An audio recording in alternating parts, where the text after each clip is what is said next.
Welcome to today's episode of the AI and ROI podcast. Today, I am joined by Jake Saper, General Partner at Emergence Capital.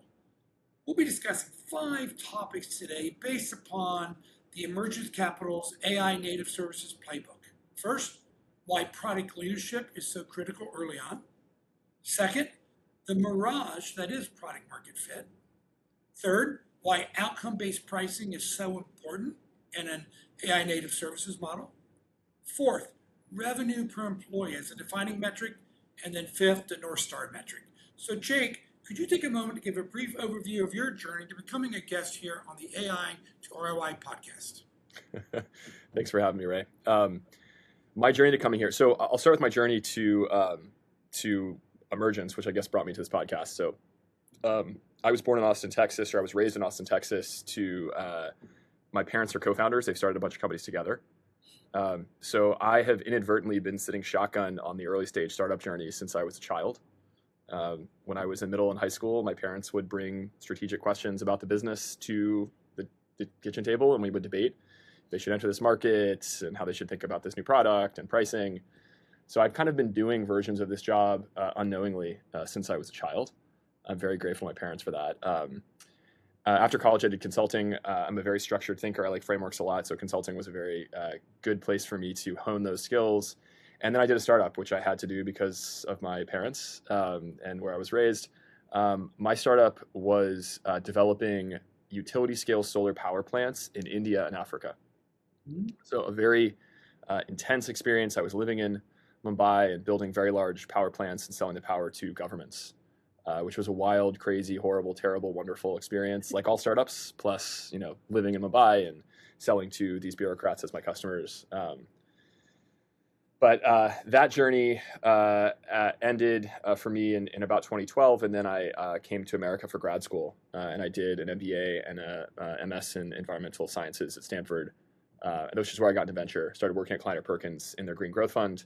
Decided I really liked investing. I didn't love the growth equity later stage version of it that I was doing there. I was more interested in doing the kind of stuff I did with my parents, which is earlier stage, kind of Series A, seed stage, Series B type questions you tackle. And I joined Emergence in 2014, and I've had an incredible amount of luck and fortune since I've been here. The very first deal I was able to lead diligence on was our investment in Zoom in 2014. Which was an amazing, life-changing experience for me and for so many people. And I just feel a lot of gratitude. So it's been 12 years. I feel grateful to do this job, to work with my partners, and to have this conversation with you.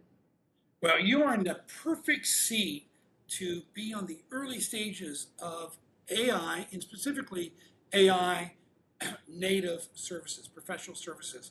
And when I saw the playbook that you and Emergence published, I knew I needed to have you on the podcast. But in the first 3 paragraphs, something jumped out at me, and I'm not a gotcha type podcaster, but something jumped out at me that I want you to kind of share with our audience.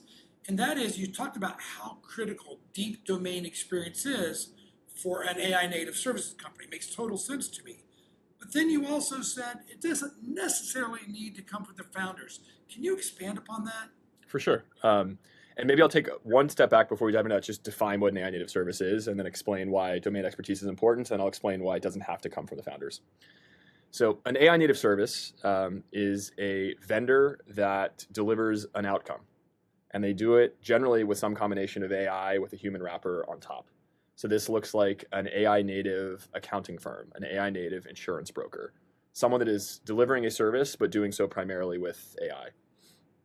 The reason why domain expertise is so important in this era or in this business model is that in this business model, in contrast to SaaS, you are not selling a product.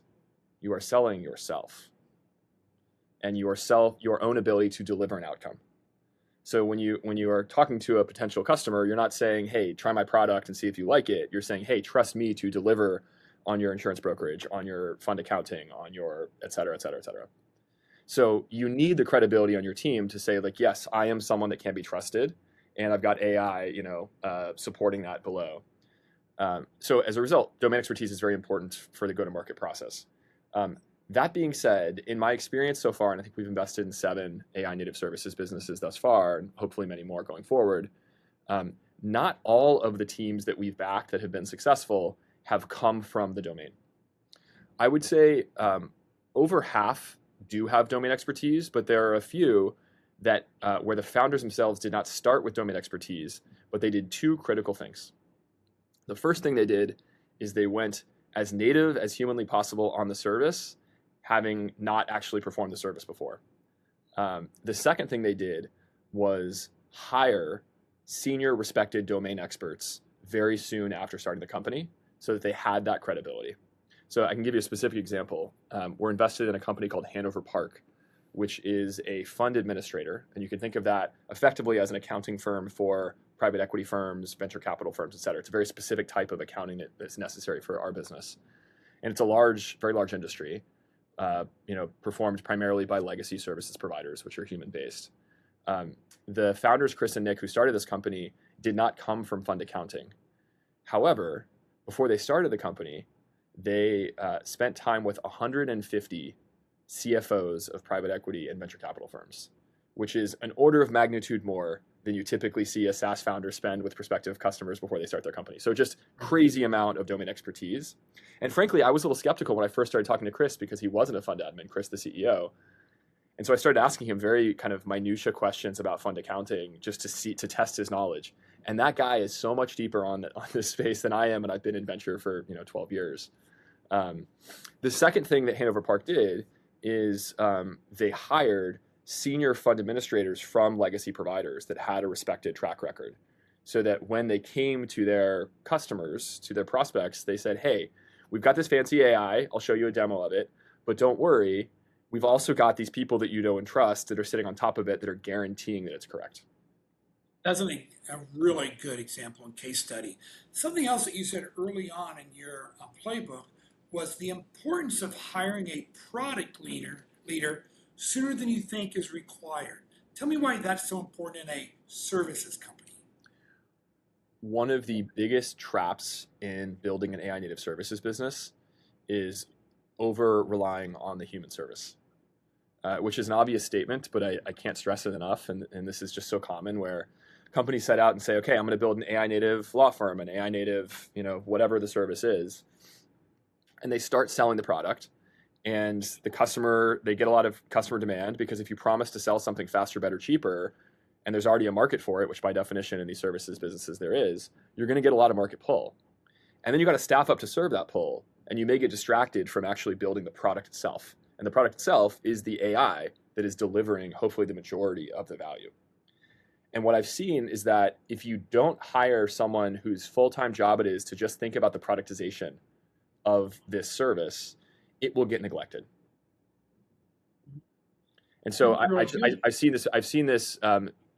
People don't think this is necessary because they're just so focused on delivering. So they have engineers and they have the actual service providers, and they forget that like having someone whose sole KPI is building and owning the product and the platform is really important. Yeah, and unlike a traditional professional services company, you are tech enabled, you're AI enabled. So that product leadership probably needs a little bit of product management skill set and experience also, right? Yeah, because there's someone that needs to, the best AI native services companies have a really tight loop between the doers and the builders.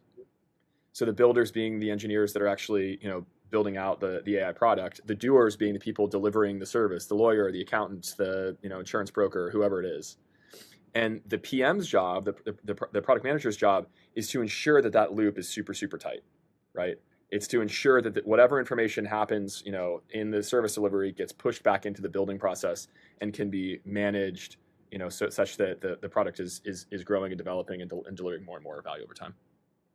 Now, the other thing that jumped out at me right up front, because you see how quickly AI native software companies are growing so fast, fastest 200 million ever. And you came up with this concept in the playbook about mirage product market fit, and that the illusion of product market fit is created by revenue growth, especially hyper revenue growth, when it's powered by human labor rather than AI leverage. So can you tell me a little bit about that trap, and what's an early warning sign that maybe an AI native services company is falling into that trap? Yeah, for sure. This is very related to the previous point, which is in a SaaS business, you generally knew that if your company was growing quickly and you had high net dollar retention, you had product market fit. Like those were, it's hard to think of a situation where you didn't have product market fit if those two things were true. In AI native services, that is necessary but not sufficient for product market fit. Because you can, if you sell, to the earlier point, if you sell a service faster, better, cheaper, you promise it'll be faster, better, cheaper than an existing service provider, your customers may be delighted by the fact that like this thing is faster and it's cheaper than the service they were buying before. However, if you are delivering that service primarily with humans and not with AI, you're just a service provider with like a worse financing structure because you've taken expensive venture capital. You have to ensure that AI is delivering the majority of the service to truly have product market fit with an AI native service. You find when there is that, especially up front, you have maybe more human in the loop process for building confidence, maybe reinforcement of the models, et cetera. Do you find that that human labor component is pretty important up front, though, while you're still in the use case? Yeah, in almost all cases, the human is critical and to kickstart the building of the service and the product, right? So absolutely. The question is, how tightly is the leadership metricizing and incentivizing the creation of AI leverage? And this is, I think, the thing that gets most missed, where, again, people find themselves with crazy market pull, right? Because if you promise you're going to deliver a service faster, better, cheaper, it's going to get bought. That's not the challenge with most AI native services. The challenge is ensuring that you can deliver this primarily with AI and not with humans. So what we try to encourage our companies to do is to focus really tightly on both leading and lagging indicators of product market fit for AI native services. On the leading side of things, it's really important to identify a North Star product metric that you can use to understand how the AI leverage is improving the business outcome. And that's going to vary based upon whatever service you're providing, right? That can't be universal because every service is different. But if you're a law firm, it could be something around how much, for an average contract, for example, how much human review time is necessary to review that contract. If you are doing code migration, it could be what's the average time to migrate a line of code. And these are all kind of indicators of how much AI leverage you're getting, which are important leading indicators of this concept. On the lagging indicator side of things, there's a couple metrics that I encourage founders to think about.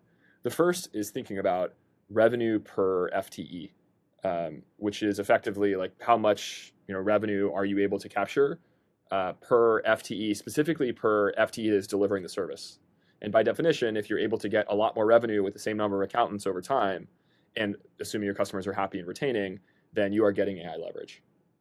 And then last is gross margin. And gross margin is the ultimate way to metricize this, but I would say founders often are wrong in how they're calculating gross margin. We're going to double click on that, but let me go to the revenue per employee first. I believe that's also going to be a great proxy for the impact on business productivity that AI is delivering to enterprises, because they're not always showing, I invested $10 million and I saved 40 million, or I drove 80 million more in revenue. But let's go to revenue employee for a services company, especially an AI native. Is there a benchmark that you can put across the entire kind of category horizontally, or is it vertical by vertical, Jake? It's vertical by vertical, because if you think about it, the amount of revenue a lawyer is able to command for their service is going to be different than the amount of revenue that a claims processor in insurance can command. So it's a little bit less thinking about it on an absolute basis to compare across verticals, and much more thinking about it on a relative basis to two things. The first is, how does the AI native services AI per FTE ratio compare to the legacy providers? And the second is, how does the AI native services revenue per FTE ratio compare over time to itself? And I'd actually argue that one's even more important. Let me double click, because I think about SaaS and $400,000 ARR per FTE, kind of a nice little median benchmark for a public SaaS company. Now for private AI software companies, $1 million to me is like the floor, which is 2.5x. So are Yeah. you looking at, for that revenue per FTE or employee, 2.5 to 3x lift? Is that kind of the benchmark that you're using or not? No. So again, I don't think about it as compared to, I don't think about it on an absolute basis. I think on a relative basis. Okay. So the two ways I think about it relatively are compared to whatever the legacy service was provided. And I guess to answer your question, if you want to use that, which the 2.5x, certainly you would expect to have at least 2.5x leverage on top of the legacy provider. And then again, I think about it a lot, and this is very much not used enough, I think, in AI-native services business, is comparing that number to itself quarter over quarter.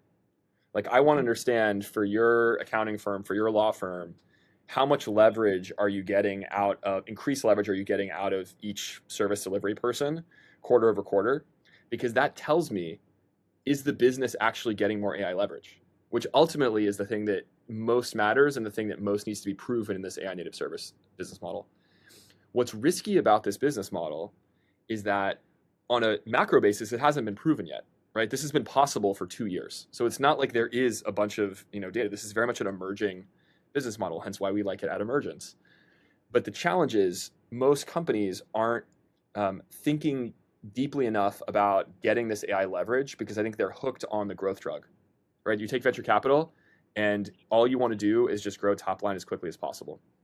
The best AI native services companies I know are pausing sales periodically to ensure that delivery and productization works well.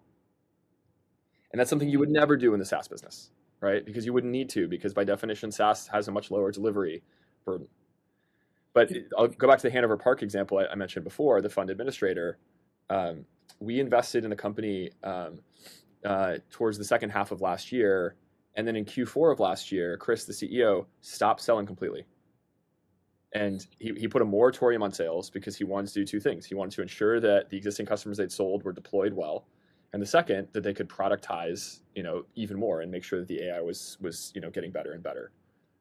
I think that type of leadership is critical to building a long-term successful AI-native services business.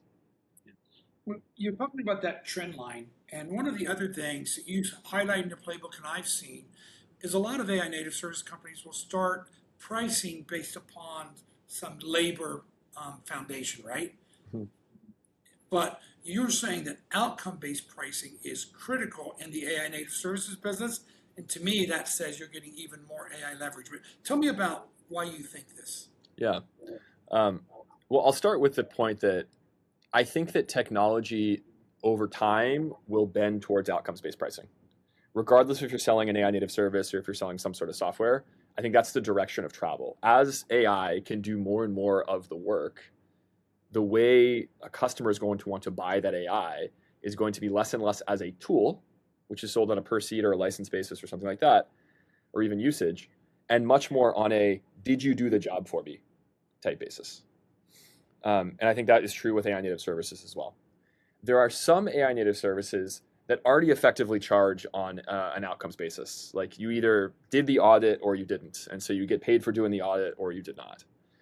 However, there are also some AI-native services businesses that have services business that have historically charged on a labor basis, and law being a famous example of this, charging on a per hour basis.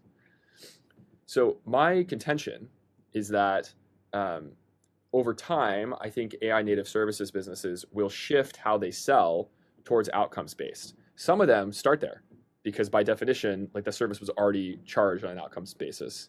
Some of them are going to have to migrate their customers away from a labor, based way of charging towards an outcomes-based way of charging. Have you seen any of your portfolio companies, like maybe too young, move from more of a labor-based pricing model to this outcome-based? And did they even do that to existing customers? Because often that can be a challenge. Yeah, great question. So yes, I have seen this. I work with a company called Prosper AI, which is an AI native service in the healthcare space. They do things like prior authorization and benefits verification work for hospitals and clinics to make sure their patients are able to be served. They also do some scheduling and front office work as well. But these are tasks that have historically been performed by large BPOs. And when Prosper got started, they said like we should just be charging on successful resolution of the question, like is the patient authorized or not? Like that's actually what the customer wants to know, not how much time did I spend on the phone. Historically, this has been charged on a per minute basis, a labor based model. And what was interesting is the customer initially said their first big customer initially said, no, I'm used to charging like per minute, just charge me per minute. And we went back to them and said, but that's a weird incentive for us because we can actually get the job done faster with AI than was done with a human. And so we'll actually make less money than the like legacy provider if we continue with this model, or we're incentivized to like drag these calls on longer than we actually need to. So it doesn't actually make sense. And so what we ended up aligning on was a model where we did some portion of the calls on a per minute basis, and then we did some portion of the calls on this resolution basis. So we basically did a hybrid model. And it was a way of getting the customer more comfortable with the outcomes-based pricing because it was new to them, right? And when you're coming in and selling something that's both AI-based and has a different pricing model, that's a lot of change for a customer to digest at once. And so what I've seen these successful AI-native services companies do is tiptoe into outcomes-based pricing, ease into it. Have 10, 20, 30% of the overall pricing you charge on an outcomes basis so that the customer gets comfortable with it, so you get comfortable with it and you understand how much risk you're willing to take on the outcome and what that means for economics. You still have the majority of your pricing in the traditional way that service was charged for, so the customer is comfortable. And it's also maybe perhaps easier for you to forecast. And then over time, when you do contract renewals, you and the customer can both look at the outcomes-based part of it and say, okay, I actually understand this better and this makes some sense. Let's shift 50% of the contract to outcomes-based. I think over time, you'll see it go to 100%. You would think if there's some level of uncertainty, that outcomes-based pricing also needs to provide some economic benefit, i.e., it seems cheaper versus more expensive. Is that accurate? It should be cheaper. Like ultimately, again, the value prop for an AI-native service is it has to be some combination of faster, better, and or cheaper. I think that the ultimate goal, for most of these AI-native services businesses is to do the first two more than the latter, right? You would like to say, I can do it faster, better, and I'll charge you the same price, and so you're always going to want to go with me. The reality is, like, over time, as AI is able to do more and more of these services, there will likely be downward pressure on pricing, which should be okay because as AI does more and more of the service, there should be upward pressure on margins. It wasn't in the original script I put together, but now I'm thinking about that famous SaaS word, moat, for AI-native services. Because over time, as you get more and more efficient, what is the moat? Is it the volume of transactions and the learning that you have?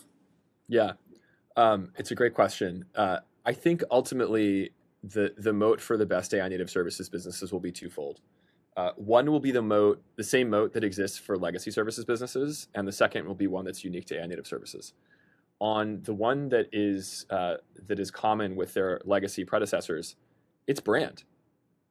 Like if you think about like why McKinsey retains its value, it's primarily a brand-based value, right? It's like, oh, I trust McKinsey. McKinsey did this work, like I know who they are. And I think the same will be true with whoever replaces McKinsey from an AI-native services perspective. It'll be a trusted brand, and I think that will be the importance of trust and brand will become even more important in the AI era.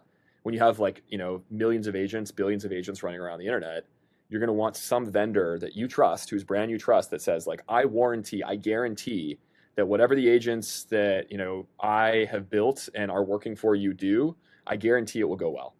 That it will be safe and you will get whatever outcome you need. And so that will make the importance of brands actually higher. And then the moat that I think will become new, that's new in the AI-native services era, but I think will become increasingly important is data. And I'll give you an example there. We're invested in an AI-native insurance broker called Harper.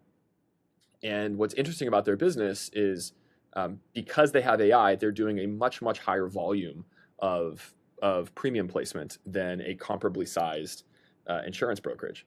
And when you do really high volume at relatively small human scale, you get a ton of data on which risk should be matched with which carrier, right? What type of carrier wants this type of risk right now?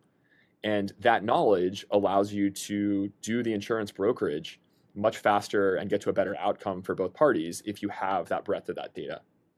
And so that, like, they're able to outperform and deliver a better, faster, cheaper service than insurance brokerages that are 10 times their size, because they actually have much more data than that legacy brokerage, and they're of course using it in a structured way, and they built AI around it to utilize it.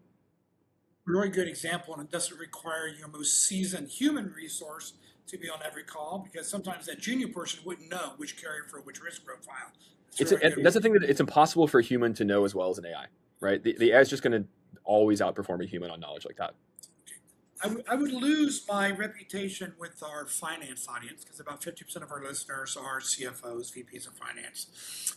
And if I didn't ask this question, because it was in your playbook, and it was the importance of categorizing your expenses as an AI native service company correctly between COGS and OPEX, operating expenses. Yeah. So tell me what you've seen there. Where AI native services companies actually misallocating costs? Unfortunately, we're still kind of in the Wild West era of gross margins for AI native services businesses, which, like, I don't think there's intentional deception here. I think it's just we're still in this foggy era of business model creation where it hasn't been defined. How do you calculate a SaaS gross margin? It's pretty straightforward, right? Like, people understand that you put, support in there, and you put some success, and then you put, your AWS bill and whatever that kind, and then you got your gross margin for SaaS. For AI native services, it can be a little more complicated, but at a high level, in big animal pictures, the way we think about it is you have to allocate whatever human labor was used to deliver that service to COGS. I think one of the things I see, unfortunately, happen a lot is companies say, well, the majority of these humans were really R&D. They were really helping us figure out how to make the AI better. But then you double click and you're like, no, but these humans are actually delivering the service for now. And so it still needs to be allocated to COGS. And so a lot of the magic here is, a self-critical and honest evaluation of how much of the doer's labor goes into, the service delivery COGS line versus the OpEx R&D line. Something else that surprisingly I've seen a few times is I've seen AI native services businesses not include inference spend in COGS, but you need to include inference spend in COGS, because effectively the inference spend is the labor, right? Like, if you are delivering, some sort of service and it's primarily delivered by AI, the fee to deliver that service, the COG, the cost of good to deliver that service, is the inference, plus whatever residual human labor is necessary. And so you need to have both those things in COGS. Couple other final points that I've seen, and one is the initial model training on a horizontal basis, right? And then there's the customer-specific training if it happens. To me, I always tell our clients, customer-specific training, data training, model training needs to be a COG, cost of goods sold, because it's part of delivering to a client. Do you agree with that? I do. I think the training of the base model is R&D, it's an OpEx. I think if there's customization necessary for a specific customer, it's got to be COGS. Totally agree. Okay, well, we're already running up on our time. I can't believe it. Anything I didn't ask you, Jake, about the AI Native Services Playbook that you'd like to share with the listening audience?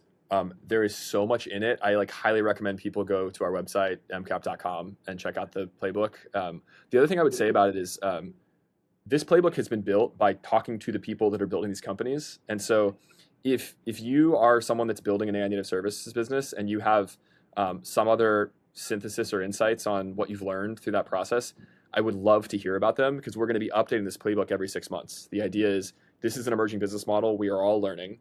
And so I want to hear from the community what they agree with, what they disagree with, new ideas that should be added to the next version of it. Speaking of that, I do have one last question. I misled you and the audience. You mentioned in your playbook you're going to be launching a benchmark. Yes. This summer. Can you tell me kind of what's going to be included in that? For sure. Yeah. So I'm glad you brought that up, and it's very appropriate because we're partnering with Benchmark on that effort. We've been running a SaaS-focused benchmarking exercise for the past few years, and it's been very popular to understand, relative growth rates and spend and such across different categories of SaaS companies. This year, we are doing the same thing with a focus on AI native services businesses. And so the goal will be to understand things like, the same metrics you care about with SaaS, growth, growth rate, those types of questions. But we're also going to try to, I'm sorry? Gross margin? And I was going to say gross margin And we're also going to double click on things that are much more specific in AI-native services. I think in SaaS land, gross margin was always a somewhat uninteresting category because everyone relatively had similar gross margins. In AI-native services land, again, Wild West, we got to double click there. Double clicking on revenue per FTE, those types of questions. We're going to try to get some data to help give founders some ability to benchmark themselves. Jake Saper, General Partner at Emergence Capital. Thank you so much for being my guest today. Great insights, and I strongly encourage everyone to look for the Emergence Capital NCAP and the AI-Native Services Playbook. It's phenomenal. Thanks, Jake. Thank you, Ray. It's fun. And to our listening audience, if you're enjoying and finding real value in these conversations, it would mean the world to us to go ahead and subscribe to the AI to ROI podcast on your favorite podcasting app. And heck, it makes me feel good, so give us a 5-star rating. But more importantly, let me know at Ray Rike on LinkedIn who else you'd like to see on the podcast. Thanks, everyone. Thanks again, Jake. Thank you.